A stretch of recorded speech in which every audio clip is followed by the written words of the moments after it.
യേശുവിനോടൊപ്പമുള്ള യാത്ര. എല്ലാവരോടും സമാധാനം ആചരിക്കുന്ന ജീവിതം.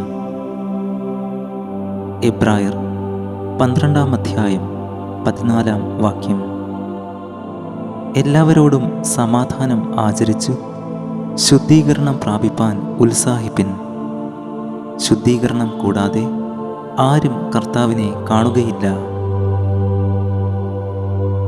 ഈ ലോകത്തിൽ നാം ആയിരിക്കുമ്പോൾ എല്ലാവരോടും സമാധാനം ഉണ്ടാക്കുന്നതും വിശുദ്ധിയിൽ ജീവിക്കുന്നതുമായ ജീവിതം നയിക്കുവാൻ ദൈവം നമ്മെക്കുറിച്ച് ആഗ്രഹിക്കുന്നു.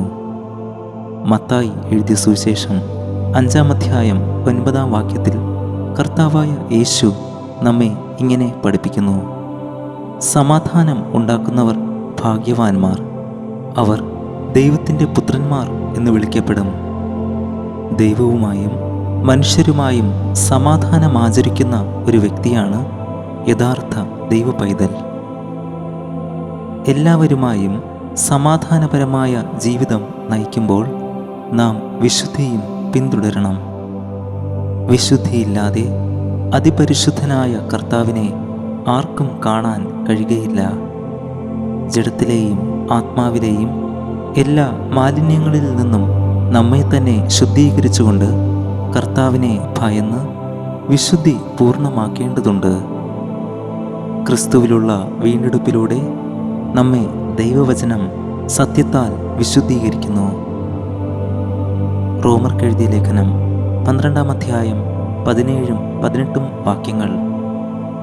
ആർക്കും തിന്മയ്ക്ക് പകരം തിന്മ ചെയ്യാതെ സകല മനുഷ്യരുടെയും മുൻപിൽ യോഗ്യമായത് മുൻകരുതി കഴിയുമെങ്കിൽ നിങ്ങളാൽ ആവോളം സകല മനുഷ്യരോടും സമാധാനമായിരിപ്പിൻ.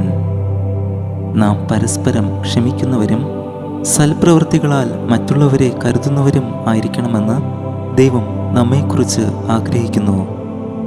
തിന്മയ്ക്ക് പകരം തിന്മ ചെയ്യാതെ ആവോളം എല്ലാവരുമായി സമാധാനത്തോടെ ജീവിക്കണമെന്നതാണ് ദൈവം ആഗ്രഹിക്കുന്നത്. സ്നേഹിതർ പോലും നമ്മെ വെറുത്താലും നമുക്കായി നിന്നയേറ്റ ക്രിസ്തുവിൻ്റെ ക്ഷമയുടെ പാത നാം പിന്തുടരണം. പരസ്പരം ക്ഷമിക്കാനും കരുതുവാനും സമാധാനമുണ്ടാക്കുന്ന ഹൃദയം ദൈവം നമ്മിൽ സൃഷ്ടിക്കുമാറാകട്ടെ.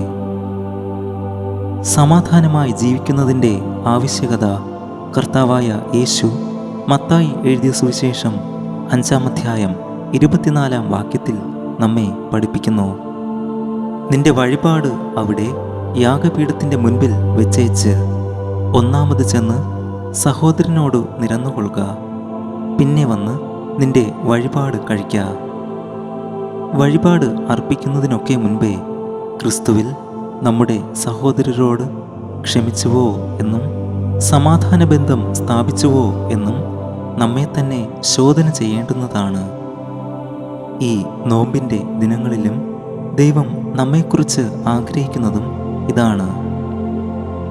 യേശുവിനോടൊപ്പമുള്ള ഈ യാത്രയിൽ വിശുദ്ധി പിന്തുടരുന്നതിനും എല്ലാവരുമായി സമാധാനപരമായ ജീവിതം നയിക്കുന്നതിനും ദൈവം നമ്മെ ഓരോരുത്തരെയും സഹായിക്കട്ടെ. നമുക്ക് പ്രാർത്ഥിക്കാം.